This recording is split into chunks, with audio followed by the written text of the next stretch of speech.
Tetapi Bjorn memintanya tetap tenang. Ia memutuskan mereka akan menuju pinggiran labirin lalu naik ke lantai 2. Irwin terkejut karena lantai pertama dan kedua sangat berbeda tingkat bahayanya, tetapi Bjorn yakin mereka akan aman selama tetap dekat dengan pintu masuk. Dalam pikirannya, kombinasi tank jarak dekat dan pemanah jarak jauh adalah party yang ideal, dan lantai pertama tidak lagi cukup memberi mereka hasil yang layak. Irwin ragu karena mereka baru saja bekerja sama, dan naik ke lantai 2 terasa seperti masuk sarang orcs hanya untuk menghindari goblin. Namun, batu komunikasi kembali berbunyi. Kali ini, seseorang mengumumkan bahwa siapapun yang menemukan Irwin boleh melakukan apa saja padanya selain tetap mendapatkan hadiah 10.000 emas. Suara lain bahkan bertanya apakah boleh memotong anggota tubuhnya jika ia melawan, dan jawabannya membuat Irwin ketakutan. Meski gemetar, Irwin akhirnya berkata bahwa ia siap pergi ke lantai 2. Bjorn diam-diam tersenyum karena ia tidak perlu membujuknya lebih jauh. Baginya, membantu seseorang bukan masalah selama itu juga menguntungkan dirinya. Apalagi jika ia bisa menghajar sampah seperti mereka sambil merasa seperti orang baik, maka tidak ada ruginya. Irwin bertanya apakah Bjorn tahu jalan ke lantai 2. Ia mengaku tidak tahu jalur pastinya, tapi mengatakan bahwa mereka bisa menemukannya dengan terus menuju utara. Di labirin, jika seseorang mengikuti arah bayangan, mereka pada akhirnya akan menemukan portal menuju lantai berikutnya.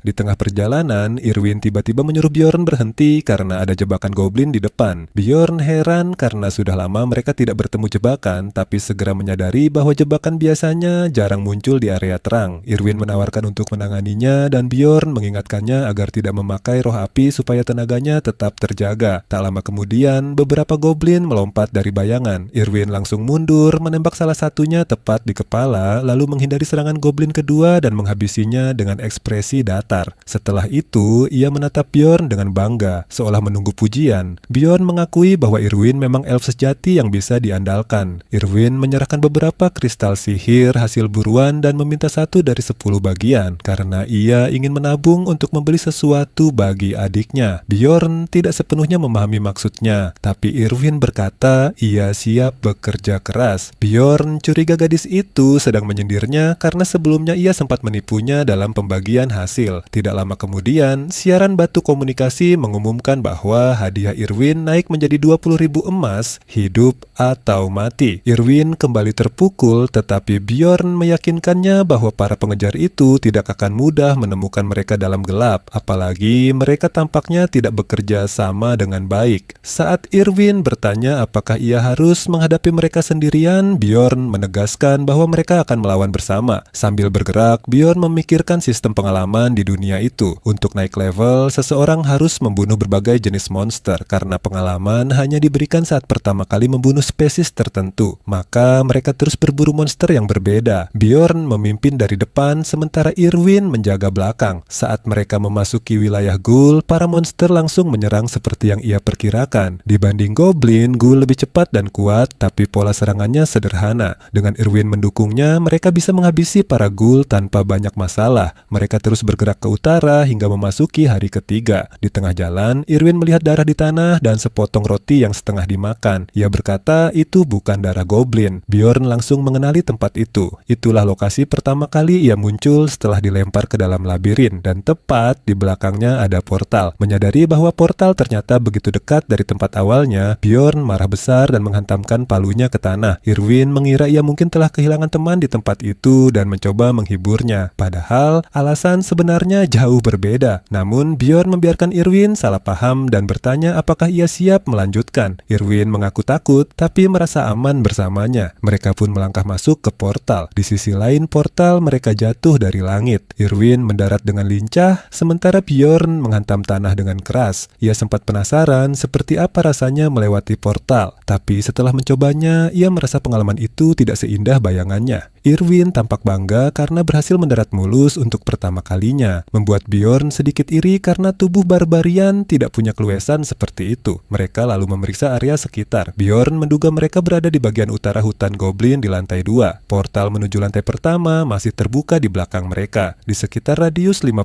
meter, ia tidak merasakan tanda-tanda kehidupan. Meski berada di dalam labirin, langit berbintang membuat area itu cukup terlihat. Irwin heran karena ia tidak pernah mendengar lantai 2 dua berbentuk hutan. Bjorn menjelaskan bahwa ada beberapa portal berbeda dan masing-masing membawa orang ke wilayah yang berbeda pula. Irwin kemudian mengingat bahwa dari manapun seseorang masuk, semua jalur pada akhirnya akan menuju lantai 3. Bjorn membenarkannya. Saat Irwin menanyakan rencana mereka, Bjorn menjelaskan bahwa mereka akan kembali otomatis saat labirin menutup. Lantai pertama memberi batas waktu 168 jam, sedangkan lantai 2 240 jam. Jika waktu habis, semua orang akan dilempar keluar. Mereka bisa saja menunggu sampai waktunya habis, tapi Bjorn lebih memilih menjelajah dan mengumpulkan hasil. Irwin memimpin jalan karena area itu mengingatkannya pada kuil peri di kampung halamannya. Ia menyuruh Bjorn mengikuti langkahnya dengan tepat karena tempat itu penuh jebakan. Bjorn awalnya tidak melihat apapun sampai Irwin melempar batu ke tumpukan daun dan langsung memicu jebakan. Ia pun menyimpulkan bahwa Irwin mungkin punya semacam kemampuan deteksi alami.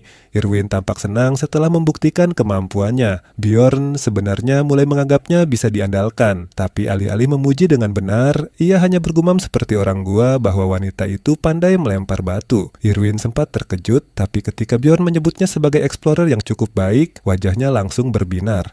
Namun, Irwin kembali serius. Ia mengatakan ada yang aneh karena jebakan tersebar di mana-mana, tapi tidak ada tanda-tanda goblin. Dalam game, area ini seharusnya penuh dengan pasukan goblin, termasuk goblin mutan seperti warrior dan archer. Semakin dalam mereka masuk, semakin kuat monster yang muncul. Karena mereka masih dekat portal, Bjorn merasa situasinya masih terkendali. Mereka mulai membersihkan jebakan dengan batu sambil memperluas area aman. Setelah selesai, Bjorn memberi pujian tulus pada Irwin dan mengakui bahwa ia memang bertindak seperti explorer sejati. Ia juga menyadari jebakan di lantai 2 terasa lebih alami dibanding lantai pertama. Tak lama kemudian, Irwin mendeteksi sekelompok goblin di sekitar mereka. Jumlahnya lebih dari 10, sekitar 50 meter jauhnya, dan belum menyadari keberadaan mereka. Bjorn memutuskan untuk menyerang lebih dulu. Irwin mengatakan ia bisa mendekat hingga sekitar 30 meter jika bergerak sendiri, lalu ia maju tanpa suara seperti bayangan. Bjorn terkesan melihat gerakannya yang begitu halus. Setelah mencapai posisi, Irwin memberi sinyal dan menembakkan panah ke arah kelompok goblin. Begitu melihat tanda itu, Bjorn langsung menyerbu. Ia segera menyadari lantai 2 memang berbeda, karena jumlah goblin hampir 3 kali lebih banyak dari biasanya. Di antara mereka juga ada goblin warrior. Namun, alih-alih takut, darah barbarian Bjorn justru mendidih karena adrenalin. Ia menerjang masuk seperti bola penghancur, menghajar goblin dengan palu dan perisai. Satu goblin sempat menyerang dari titik butanya, tapi Bjorn berhasil menghindar tipis. Jika ia terlambat sedikit saja, kepalanya bisa melayang. Untungnya, Irwin langsung menembak kepala goblin itu dengan tepat. Dengan dukungan Irwin, Bjorn bisa mengamuk tanpa ragu dan menghabisi seluruh kelompok. Setelah pertempuran selesai, sistem memberitahu bahwa mereka memperoleh 11 kristal sihir dari gelombang pertama. Bjorn senang dengan hasilnya, meski kesal karena tidak bisa mengambil senjata atau armor goblin. Ia memberi 2 kristal pada Irwin, membuat gadis itu sangat gembira karena mendapat lebih dari yang dijanjikan. Mereka terus masuk lebih dalam dan semakin banyak kelompok goblin bermunculan. Kali ini ada goblin archer yang bisa menghilang dengan sihir penyamaran. Bjorn segera memperingatkan Irwin untuk fokus. Pertarungan jadi lebih merepotkan karena para archer licik itu menyerang dari bayangan sementara kelompok goblin lain menyerbu bersamaan. Meski begitu, Bjorn tidak pernah terpikir untuk kalah. Ia terus mengamuk bahkan menghantam salah satu archer dengan palu hingga terpental jauh. Setelah bertarung tanpa henti selama lebih dari 15 jam, mereka akhirnya berhenti untuk beristirahat. Irwin langsung tumbang kelelahan dan tanpa malu meminta sleeping bag. Begitu mendapat giliran tidur, ia langsung mendengkur keras. Bjorn menyadari gadis itu mungkin sudah benar-benar kehabisan tenaga dan mungkin juga mulai merasa aman bersamanya. Menatap langit malam, Bjorn mengingat kembali perburuan mereka yang non-stop. Hasil yang mereka dapat jauh lebih banyak dari perkiraannya dan mereka juga sempat melihat berbagai kelompok explorer aneh di sepanjang jalan. Mereka tidak pernah berhenti untuk mengobrol, tapi cukup melihat mereka saja sudah membuat Bjorn merasa lelah. Pada akhirnya, ia menyimpulkan bahwa explorer jauh lebih menakutkan daripada goblin, apalagi sekarang Irwin ikut bersamanya. Di satu momen, Bjorn tanpa sengaja keceplosan mengatakan kalau Irwin itu cantik. Tentu saja, Irwin langsung menangkap ucapan itu dan mulai menggodanya. Sementara Bjorn terkejut karena ternyata Irwin belum benar-benar tidur. Irwin hanya terkikik, lalu pura-pura tidur lagi,